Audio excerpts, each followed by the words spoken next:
Before we get started, make sure to subscribe to the channel and like this video. That way, you'll always stay connected to our stories and never miss the next adventure. The Galactic Conservation Station orbiting Lorthuum 5 wasn't the worst posting in the known universe, but it was definitely in the top 10, or bottom 10, depending on how you felt about ice planets, where the atmosphere could freeze your lungs solid in approximately 6 seconds. The station itself was a marvel of engineering, a spinning wheel of metal and composites that housed some of the galaxy's most ambitious, most dedicated, and, let's be honest here, most insane wildlife specialists. Violet was absolutely one of the insane ones. She stood in the observation deck, hands on her hips, staring down at the cargo manifest with the kind of expression usually reserved for people who'd just been told their taxes were being audited. Again. Her dark hair was pulled back in a messy bun that had given up on life somewhere around hour 8 of her shift. And her station jumpsuit had a suspicious stain on the shoulder that was probably nutrient paste. Probably. 3 cubs, she said, her voice flat. You're telling me someone thought it was a good idea to ship 3 glacier fang cubs to a conservation station staffed by, what, maybe 2 people who have actually seen one of these things in person? The creature standing next to her, and standing, was a generous term for something that had 6 limbs and preferred to distribute its weight across all of them like a fleshy table, made a sound that its translation implant rendered as a dismissive sniff. Nick's aura was a relthi, which meant it looked like someone had taken an octopus, a praying mantis, and a customer service manager, and thrown them all into a blender set to bureaucrat. Its skin was a mottled purple-gray that shifted colors based on mood, and right now it was showing streaks of orange that Violet had learned meant annoyed and superior. The cubs are orphans, Nick's aura said, its multiple mouths moving in unsettling synchronization. Their mother was killed in an avalanche. The Galactic Wildlife Preservation Act, subsection 12, paragraph 91, clearly states that all endangered species juveniles must be given every opportunity for rehabilitation and release. This station is rated for apex predator containment. The cubs will be fine. Violet turned to look at Nick's aura, with the kind of patience that was really just exhaustion wearing a mask. Nix, I'm not questioning the rating. I'm questioning whether anyone on this station actually knows what they're dealing with. Glacier fangs aren't just big and dangerous. They're weird. Their biology is weird. Their behavior is weird. Everything about them is properly documented in the xenobiological database, Nick Sora interrupted, which was its favorite hobby after filling out forms in triplicate. I have personally reviewed the care protocols. They are comprehensive and approved by no fewer than 18 different planetary conservation boards. Right, and how many of those boards have actually worked with living glacier fangs? Nick Sora's skin flickered to a darker orange. The protocols are based on the best available science. That's not an answer to my question. Before Nick Sora could respond, and, oh, it was gearing up for a response, all 6 limbs tensing in that way that meant a lecture was incoming. The station's intercom crackled to life. This is Cargo Bay 3, said a nervous voice that belonged to Tomlin, one of the junior technicians. The container is here. With the things. Should we open it? Violet was already moving toward the door. Tell them not to open anything until I get there. And for the love of... Nix, come on. The cargo bay was chaos in waiting. Violet could feel it the moment she walked in. The container sat in the middle of the bay, a reinforced composite box about the size of a small shuttle, with hazard warnings plastered across every surface. Tomlin and 2 other technicians were standing a respectful distance away, which Violet appreciated. At least someone had survival instincts. The sounds coming from inside the container were somewhere between a purr and a growl, with occasional huffing noises that made the whole box rattle. "Okay," Violet said, approaching slowly. "Okay, let's do this carefully.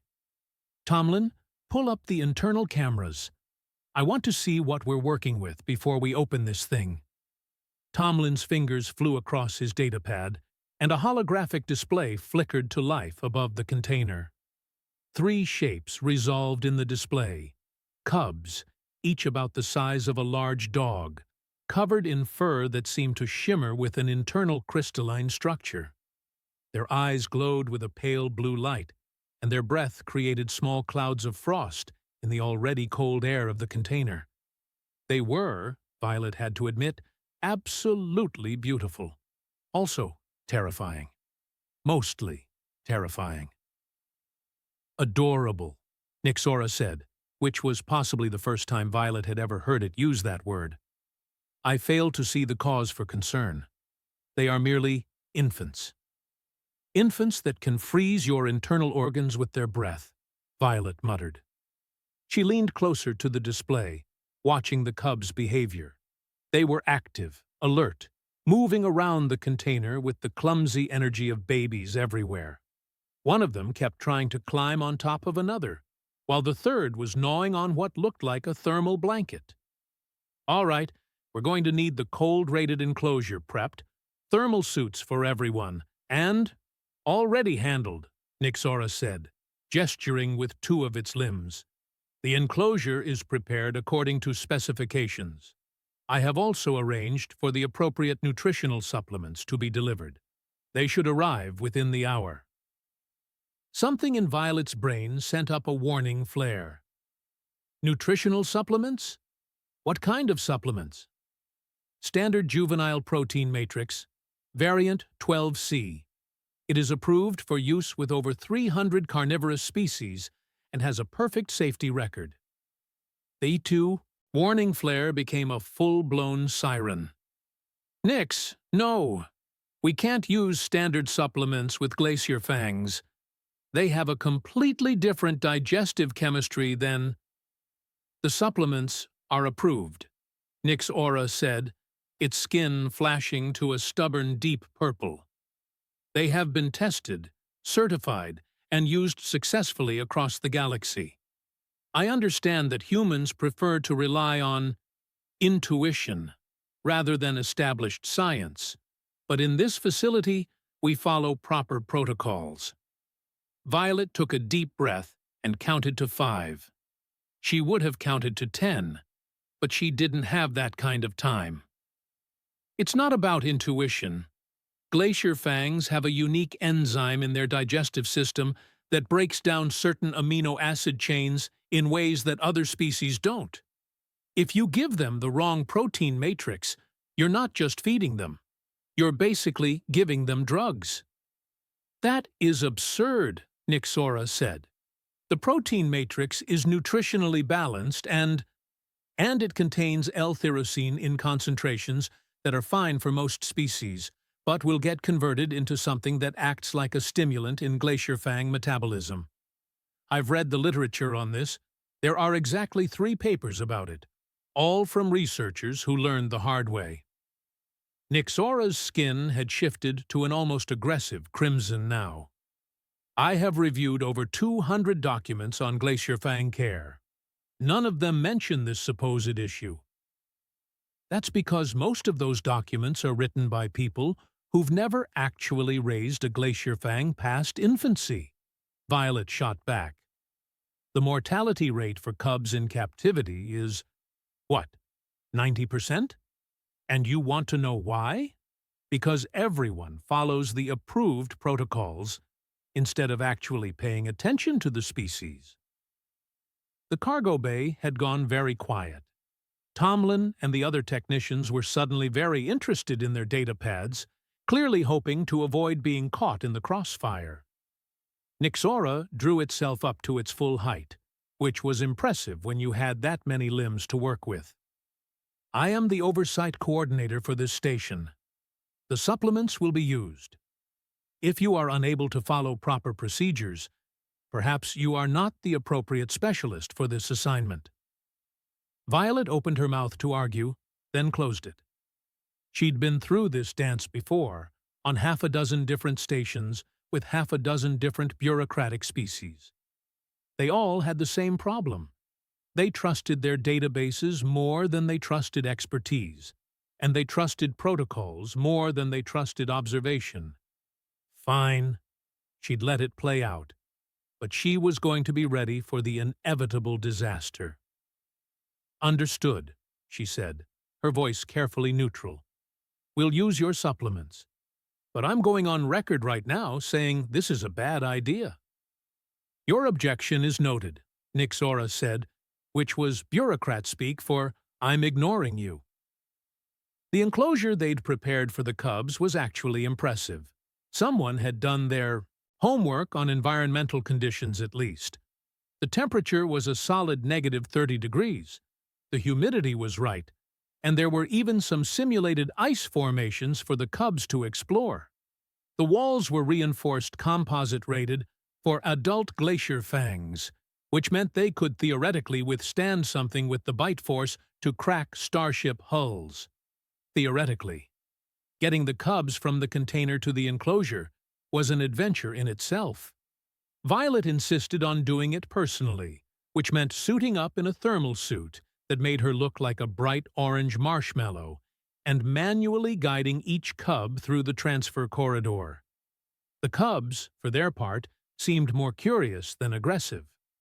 The first one, the biggest, with a scar already forming on its left ear, sniffed at Violet's glove and made a sound like a questioning rumble. The second one, slightly smaller and with distinctive white patches on its chest, tried to bite the thermal suit's control panel. The third, the runt of the litter, just pressed against Violet's leg and huffed cold air that made frost form on her suit's exterior. "Okay, guys," Violet muttered as she sealed them into the enclosure. Let's try to keep it together, all right? No freezing anyone. No breaking anything expensive. Just be good little apex predators." The cubs stared at her with glowing blue eyes, and Violet was almost certain they understood exactly 0% of what she was saying. By the time the nutritional supplements arrived, Violet had run through a mental checklist of everything that could go wrong. She'd prepared sedatives just in case. She'd checked the enclosure's emergency protocols. She'd even pulled up the medical files on the 3 papers she'd mentioned to Nixora, refreshing her memory on exactly what happened when someone ignored the warnings about Glacier Fang diet. None of it was going to matter, because Nixora was already in the enclosure's feeding area, opening the supplement containers with the confidence of someone who had absolutely no idea they were about to cause a catastrophe. "The feeding protocol is simple," Nixora announced, like it was giving a lecture. Several other station personnel had gathered to watch, because, apparently, the arrival of 3 baby apex predators was the most exciting thing to happen on the station in months. "We introduce the supplement in small portions, allow the cubs to acclimate, and monitor their response. Everything is controlled. Everything is safe." Violet stood at the observation window, arms crossed, watching as Nixora placed 3 bowls of the protein supplement into the enclosure's feeding area. The supplement itself was a gray-brown paste that looked profoundly unappetizing, but the cubs' reaction was immediate. All 3 of them went absolutely rigid, their glowing eyes fixed on the bowls. Their nostrils flared. The smallest one started making a sound like a kettle about to boil over. "Nix," Violet said quietly. "That's not a good sign." "They are merely excited to eat," Nixora said. "Perfectly normal behavior." The cubs approached the bowls slowly, almost reverently. Their whole bodies were vibrating now, tails quivering, claws flexing against the floor. When the biggest one reached its bowl and took the first bite, Violet could see its pupils dilate until the blue glow was almost completely consumed by black. "Oh, no," Violet said. The cub ate the entire bowl in approximately 4 seconds, then immediately started running in circles. Not little circles. Big, wild, chaotic circles that involved bouncing off the walls and making sounds that could only be described as gleeful chaos. The other 2 cubs finished their bowls just as fast, and suddenly the enclosure was full of 3 glacier fang cubs who had just discovered that the universe was the most exciting place that had ever existed, and they needed to experience all of it right now. "This is normal?" Violet asked, her voice dripping with sarcasm. "This looks normal to you?" Nyxora's skin had gone pale. "They are just energetic. This will pass." One of the cubs slammed into the enclosure wall with enough force to make the entire observation deck shudder. Not because it was angry, because it was playing, and playing at 1,000% intensity. "Don't eat that," Violet had said. The cubs had said it smelled like victory. Turned out, they were both right. The thing about disasters is that they rarely happen all at once. They build. They escalate. They go from, "This is fine," to "This is absolutely not fine," to "Oh God, we're all going to die," in a progression that feels almost polite in its gradualism. The glacier fang cubs skipped the polite part entirely. Within 90 seconds of consuming the protein supplement, all 3 cubs had achieved what Violet could only describe as weaponized zoomies. The biggest one, Violet was mentally calling it Riot because naming things helped her cope, had discovered that if it ran fast enough and then slid, it could crash into the enclosure wall with a sound like a ship collision. It seemed to find this absolutely hilarious, based on the excited yipping noises it made every time. The middle cub, the one with the white chest patches, Ruckus, obviously, had decided that the simulated ice formations were actually climbing structures. Never mind that they were 10 feet tall and not designed to support a hyperactive baby apex predator. Ruckus was going up, and physics could go complain to someone who cared. The smallest one, the runt, Rascal, naturally, had found the enclosure's environmental control panel and was gnawing on it with the focused intensity of someone who had just discovered their life's purpose. "Turn off the feeding system," Violet said, her voice remarkably calm considering she was watching a controlled environment become spectacularly uncontrolled. "Right now, no more supplement." Nyxora was making a sound that its translator couldn't quite process, something between a wheeze and a whimper. Its skin had cycled through every color Violet had ever seen, and invented a few new ones. "This is not... The protocols did not indicate..." "The protocols were wrong," Violet said. She was already pulling up the enclosure's control interface on her datapad, fingers moving fast. "I need to get in there before they hurt themselves, or figure out how to..." The sound of metal shrieking cut her off. Everyone in the observation deck turned to look at the enclosure wall. The reinforced composite wall.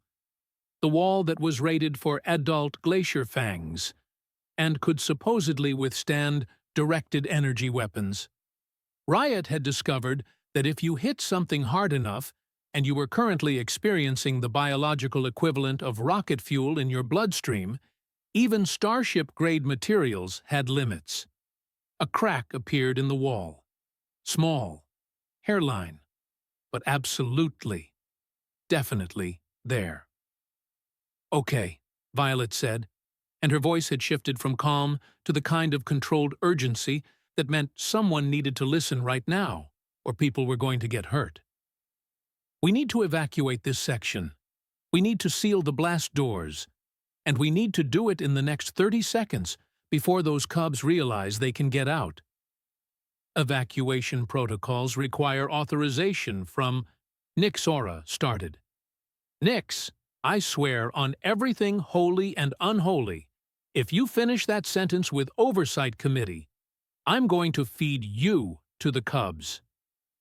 To its credit, Nixora hit the evacuation alarm. The station's emergency lighting kicked in, bathing everything in red. A calm, automated voice began announcing that Section 12 was being evacuated due to containment concerns. Please proceed to designated safe zones in an orderly fashion. The gathered personnel scattered like startled birds, which was exactly the correct response when 3 drug-addled baby murder machines were about to break containment.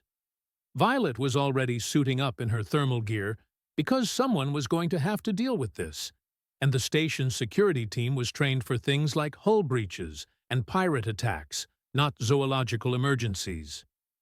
"Get me Dr. Tomlin," she said, fastening the suit's seals. "I need someone monitoring the cubs' vital signs and tracking their location." "Dr. Tomlin is not qualified for—" "Then get me someone who is, or get me Tomlin, and let him learn on the job. Move, Nix." The crack in the wall had gotten bigger. Riot was now hitting it with systematic precision, like it had attended a class on structural engineering and decided to apply that knowledge to escape plans.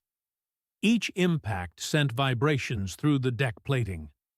Ruckus, meanwhile, had reached the top of the ice formation and was now eyeing the ceiling with the kind of focus that meant it was calculating jumping distance. The ceiling was 30 feet up. Ruckus did not care about this fact. Raskol had chewed through the environmental panel's outer casing and was now doing something to the wiring that was making the enclosure's temperature fluctuate wildly. "They're not just hyperactive," Violet muttered, watching the displays.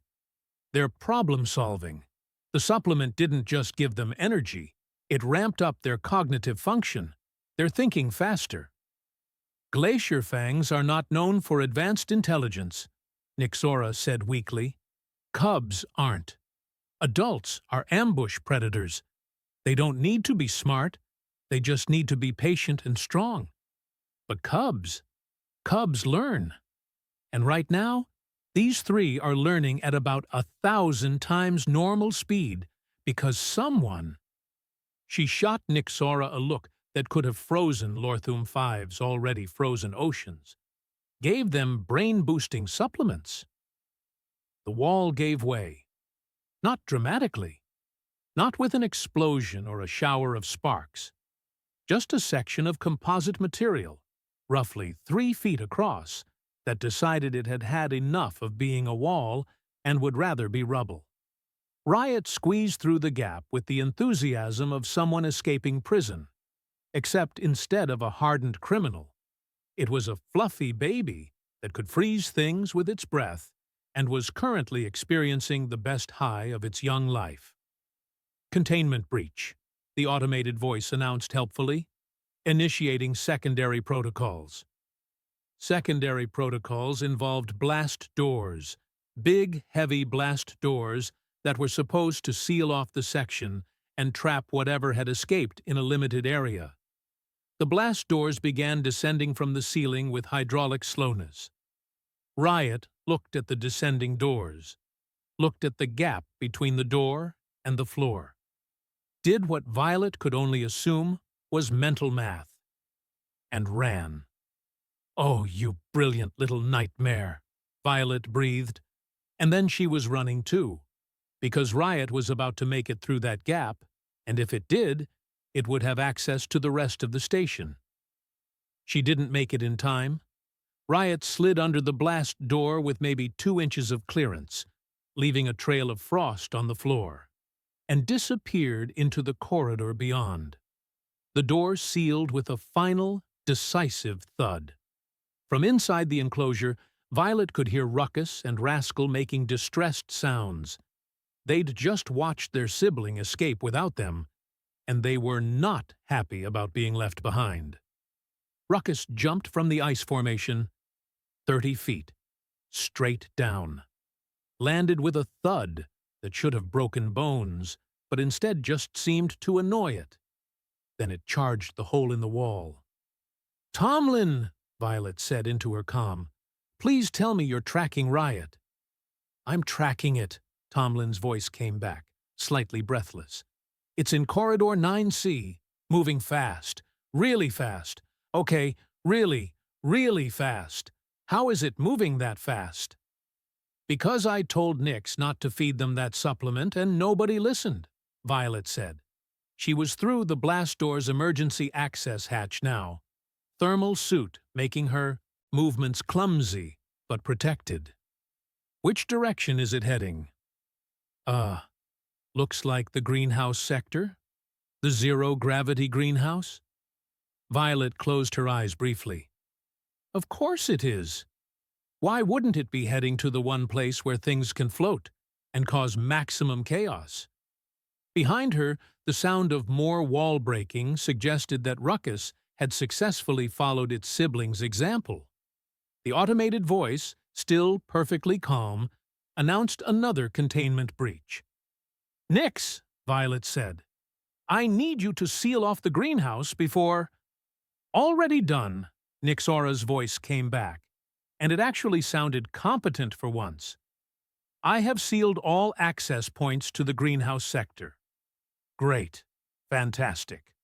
Now, Riot is trapped in there with 3 tons of floating vegetation and no supervision." There was a pause. "I had not considered that aspect."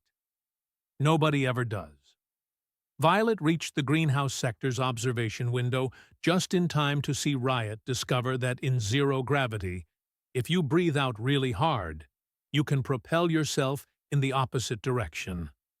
The cub was spinning through the air, surrounded by floating tomatoes and lettuce, making sounds of pure joy. It looked, Violet had to admit, extremely pleased with itself. "Okay," she said. "New plan. Tomlin, where are the other 2? Ruckus is in the ventilation system. Rascal is— Oh, no." "What? Oh, no. I hate oh, no." "Rascal is heading toward the cafeteria." Violet checked her station map. "The cafeteria where the Merchant Council is having their diplomatic dinner?" "That cafeteria, yes." Through the observation window, Riot crashed into a floating watermelon and seemed to interpret this as a victory. This was going to be a long night. The thing about diplomatic dinners is that they're supposed to be peaceful, orderly affairs. The Merchant Council took their meals seriously.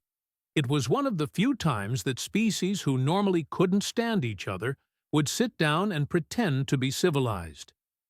There were protocols. There were assigned seating arrangements. There were very specific rules about which foods could be served to which delegates to avoid accidentally poisoning anyone or committing cultural offense. None of those protocols covered what to do when a hyperactive glacier fang cub high on accidental stimulants crashed through the ceiling vent and landed directly in the center of the buffet table. Violet was still 3 corridors away when she heard the screaming start. "Tomlin, tell me Rascal didn't—" "Rascal absolutely did," Tomlin said, and there was a note of hysteria in his voice that suggested he was watching the security feeds and having some kind of mental breakdown. "It's in the punch bowl. It's literally sitting in the punch bowl. And the delegates are— Oh, God. The Peltrine ambassador just fainted." Violet put on a burst of speed that her thermal suit was definitely not designed for.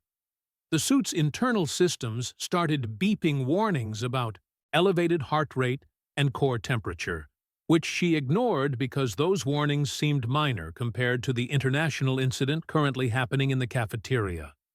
She burst through the cafeteria doors to find exactly the kind of chaos she'd expected, except somehow worse. Rascal had indeed been in the punch bowl.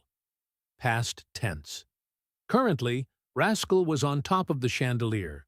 Because, of course, the station cafeteria had a chandelier, someone had made design choices and was making sounds that could only be described as victorious cackling.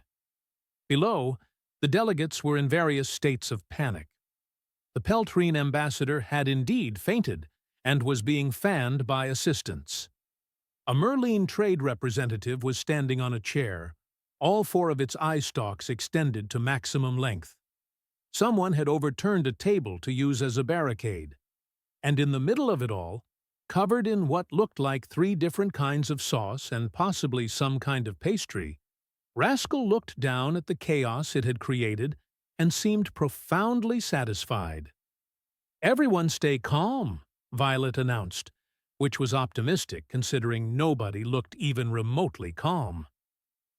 "The cub is not aggressive. It's just overstimulated and— Rascal, no, don't eat that." Rascal had found a decorative ice sculpture shaped like the station logo and was gnawing on it with intense focus.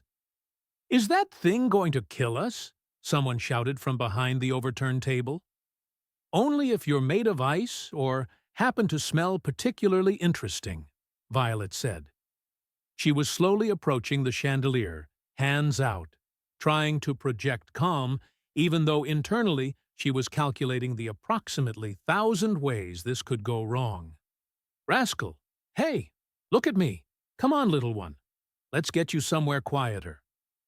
Rascal looked at her with those glowing blue eyes, ice sculpture still clamped in its jaws, and Violet could see the cub's pupils were still massively dilated. The supplement was still in its system, still flooding it with energy and enhanced cognition, and the overwhelming urge to do things. "I know everything is exciting right now," Violet said softly, edging closer. "I know the whole universe feels like a playground. But you're scaring people, and you're going to hurt yourself if you keep this up." Rascal's tail twitched, considering. Then the chandelier's mounting bracket, which had never been designed to support a glacier fang cub, made a sound like a sigh and gave up entirely. Violet lunged forward, arms out, and somehow, through luck, instinct, or the universe deciding to cut her a break for once, caught Rascal as the chandelier crashed down behind them. The cub squirmed in her grip, cold seeping through even the thermal suit's insulation, but didn't try to bite or freeze her. Just wriggled like an excited puppy that happened to be an apex predator. "Got you," Violet muttered. "Tomlin, one down. Where are the other 2? "Riot is still in the greenhouse, but it's slowing down," Tomlin reported. "I think the supplement is wearing off. Ruckus, on the other hand, just discovered the fire suppression system." Violet looked up at the ceiling. "Please tell me it didn't—" The sprinklers activated. Cold water poured down from every ceiling fixture, drenching the already traumatized delegates and turning the cafeteria floor into a shallow pool. Rascal made a delighted sound and started trying to splash, apparently deciding that water was the second best thing it had discovered today after the punch bowl. "I'm putting in for hazard pay," Violet said to nobody in particular. "Nix, please tell me you can shut off the fire suppression." "Working on it," Nixora said, and it actually sounded frazzled now, which was quite an achievement for a species that prided itself on bureaucratic composure. "The system is responding to false temperature readings from the ventilation network. Ruckus appears to be creating localized cold spots that the sensors interpret as fire." "Of course it is. Why would anything be simple?" Getting Rascal secured took another 20 minutes, and the help of 3 very brave, or very foolish, security officers who agreed to help transport the cub to a temporary holding area. Violet had requisitioned one of the station's cold storage units, the kind used for preserving biological samples and frozen foods, and converted it into a makeshift den. It wasn't ideal, but it was rated for the right temperature and had walls thick enough to contain a still energetic glacier fang. Rascal went into the storage unit with minimal fuss, mostly because Violet had lined it with the torn-up thermal blanket from the original transport container. The scent of home, or at least something familiar, seemed to calm the cub down. Its movements were getting slower now, the manic energy finally starting to fade into normal tiredness. "Stay here," Violet told it, running her gloved hand over its crystalline fur. "Just rest. Let the supplement work its way out of your system. I'll be back." Rascal huffed at her, breath creating frost patterns on her helmet, and curled up on the blanket. One down. Two to go. Riot, as Tomlin had reported, was indeed slowing down. Violet found it in the greenhouse, floating in zero gravity among a cloud of vegetables and looking distinctly less energetic than before. Its movements were sluggish now, almost confused, like it was coming down from the high and wasn't sure what had just happened. "Yeah, I bet you're feeling that now," Violet said, maneuvering through the floating produce. "That's what happens when you ignore the human who says don't eat that." Getting Riot out of zero gravity was an adventure involving magnetic tethers and a lot of coaxing, but eventually Violet managed to guide the cub back through the airlock and into normal gravity. Riot stumbled a bit on landing, then pressed against Violet's leg and made a small, tired sound. "I know, buddy," Violet said. "Come on. Your sibling is already napping. Let's get you somewhere safe." Riot followed her with the obedience of someone who was too exhausted to argue, and within another 30 minutes it was curled up in the cold storage unit next to Rascal, which left Ruckus. The middle cub, it turned out, had gone on quite the adventure through the ventilation system. Tomlin's tracking showed it had been through environmental controls, the medical bay, 2 different laboratories, and somehow the station commander's personal quarters, where it had apparently knocked over a very expensive collection of crystalline art pieces. "Where is it now?" Violet asked, reviewing the tracking data. "Heading back toward... Oh. Oh, no."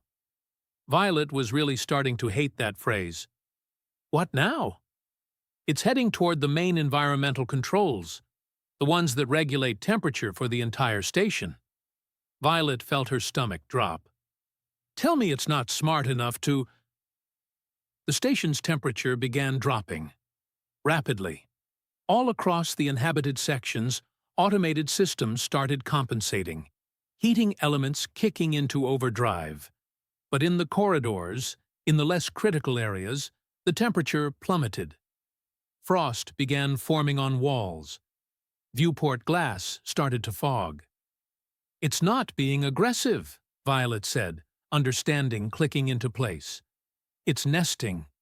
The supplement triggered a nesting instinct. It's trying to make the whole station feel like home." "Can you stop it?" Nixora asked. "I can try." Violet found Ruckus in the environmental control room, surrounded by panels it had systematically torn into, adjusting the station's climate to match Lorthum 5. The cub looked up when she entered, and for a moment they just stared at each other. Then Ruckus made a sound, not aggressive, not playful. Questioning, almost pleading, and Violet understood. "You just want to go home," she said softly. "I know, but this isn't how we do it." She sat down on the cold floor, patting the space beside her. Ruckus, after a long moment, came over and collapsed against her side. 3 cubs, all accounted for, all coming down from the worst trip of their young lives. And Violet just sat there in the freezing control room, feeling their heartbeats slow, their breathing steady, their body temperatures synchronize with hers in a way that shouldn't be possible, but somehow was. The aftermath of what would later be referred to as the incident, capitalized, always capitalized, in official reports, involved a lot of paperwork, 3 formal apologies to the Merchant Council, 1 replacement chandelier, and a heated debate about whether Violet should be commended for handling the situation or reprimanded for not preventing it in the first place. Violet didn't care about any of that. She was too busy sitting in the cold storage unit with 3 sleeping glacier fang cubs, watching their sides rise and fall in synchrony, their crystalline fur shimmering even in the dim light. The door slid open quietly. Nyxora entered, moving with unusual hesitance for a being that normally approached everything with bureaucratic confidence. Its skin was a muted gray-blue, which Violet had learned meant something like embarrassment or contrition. "I owe you an apology," Nyxora said without preamble. Violet looked up, eyebrows raised. "You know what? I'm going to need you to say that again. I want to make sure I heard it right." "I owe you an apology," Nyxora repeated, and if it felt annoyed at being asked to repeat itself, its skin didn't show it. "You were correct about the nutritional supplements. I was wrong. I prioritized protocol over expertise, and it nearly resulted in disaster." "Nearly?" Violet gestured around the converted storage unit. "Nyx, we had 3 drug-fueled baby apex predators running loose through a space station. One of them crashed a diplomatic dinner. Another one nearly turned the entire station into a giant freezer. That's not nearly disaster. That's disaster with a neat little bow on top." "But no one was seriously harmed," Nyxora pointed out. "Thanks to your intervention. You predicted this outcome and attempted to prevent it. I should have listened." Violet sighed, running a hand through her hair.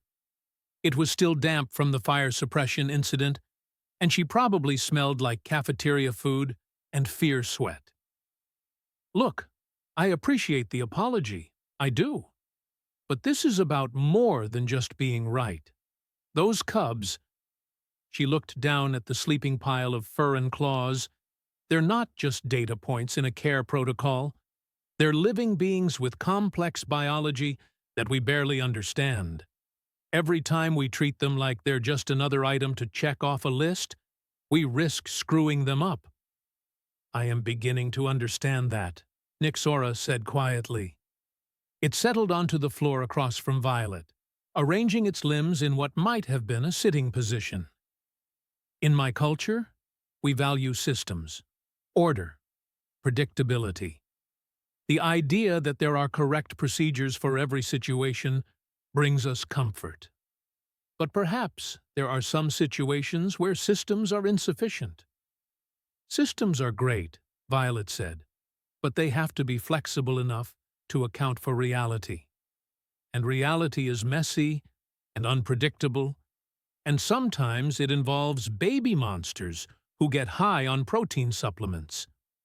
Rascal stirred in its sleep, making a small sound like a contented sigh.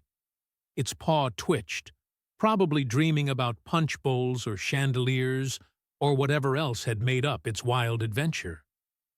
"What happens to them now?" Nyxora asked. "The cubs. The original plan was rehabilitation and release, but after this incident, the Oversight Committee may decide they are too dangerous to—" "They're not dangerous," Violet interrupted firmly. "They're babies. Yes, they caused chaos, but that was our fault, not theirs. We gave them something that fundamentally altered their behavior. Under normal circumstances, with proper care, they'd be manageable." "Can you provide that proper care?" Violet was quiet for a moment, thinking. "I don't know. Maybe. The literature on successfully raising glacier fang cubs is sparse, because so few people have managed it. But I think—" She paused, watching Riot shift closer to its siblings in sleep. "I think the key is understanding what they need, not just physically, but behaviorally. They're not solitary creatures at this stage. They need socialization, stimulation, boundaries. They need to learn how to be glacier fangs." "And you believe you can teach them this?" "I believe I can try, but I'm going to need resources, and I'm going to need the Oversight Committee to back off and let me work without having to justify every decision through 17 layers of bureaucracy." Nixora's skin rippled with something that might have been amusement. I may be able to assist with that. I have some influence with the committee. Perhaps it is time I used it for something other than enforcing protocols. Over the next several days, Violet established a new routine. The cubs were moved to a larger, properly designed enclosure, one that Violet had input on this time, with environmental enrichment, climbing structures, and proper temperature gradients. The walls were reinforced composite, yes, but also had transparent sections so the cubs could see out, reducing the feeling of confinement that had contributed to their escape attempt. Feeding time became a carefully managed affair. Violet had sourced the correct nutritional profile for Glacier Fang cubs, working with the station's nutritionist to create a supplement that wouldn't turn them into tiny chaos engines. The cubs approached their meals with enthusiasm, but not mania, which Violet counted as a significant victory. She also discovered something interesting. The cubs responded to her voice. It's probably imprinting, she explained to Tomlin, who had become her unofficial assistant in all things Glacier Fang related. I was there during their most vulnerable moment, right after the supplement incident. Their neurochemistry was in flux, and I became associated with safety and care. So, you're basically their mom now, Tomlin said. I prefer primary caregiver, but sure, let's go with Mom. Riot, it turned out, was the natural leader of the trio. It was always the first to investigate new things, the first to test boundaries, the first to figure out solutions to problems. When Violet introduced puzzle feeders, containers that required manipulation to access food, Riot would work through them systematically, then show its siblings how to do the same. Ruckus was the climber and explorer. Give it any vertical surface, and it would find a way to scale it. Violet had to adjust the enclosure design 3 times, because Ruckus kept finding creative ways to reach places it shouldn't. But that adventurous spirit also made it the most adaptable. Changes to routine that upset the other cubs barely fazed Ruckus. Rascal was the thinker. The smallest of the 3, it rarely led the way in physical activities, but it watched, observed, learned. When the cubs were presented with a new toy or environmental feature, Rascal would hang back and study how its siblings interacted with it before trying itself. This cautious approach meant it made fewer mistakes, but also took longer to master new skills. They're developing distinct personalities, Violet reported during a video conference with the Oversight Committee. Nixora had arranged the meeting, and Violet suspected several strings had been pulled to make it happen. This suggests high cognitive function and individual learning capacity. They're not just operating on instinct. What are the implications for release? Asked a committee member, a Draleen whose translator rendered its speech in precise, clipped tones. It means we need to prepare them properly, Violet said.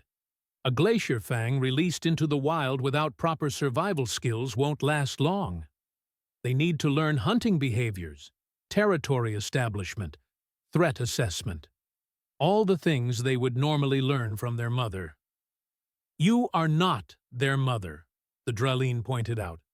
No, but I'm what they've got, and I can simulate a lot of those learning experiences.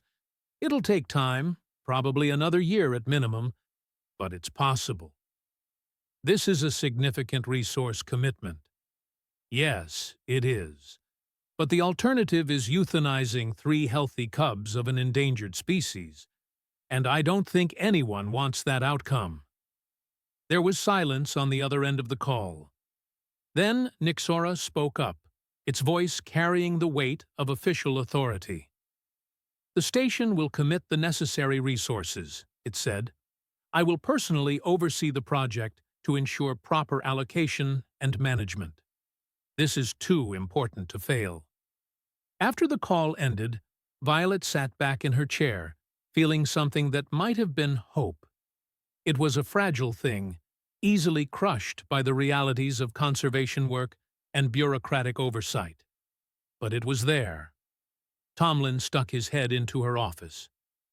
"The Cubs are asking for you." "Asking for me?" "Making noises at the enclosure entrance. Riot keeps looking at the door and huffing.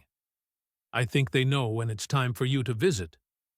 Violet smiled despite her exhaustion. "Tell them I'll be there in 5 minutes." "You know they can't actually understand me, right?"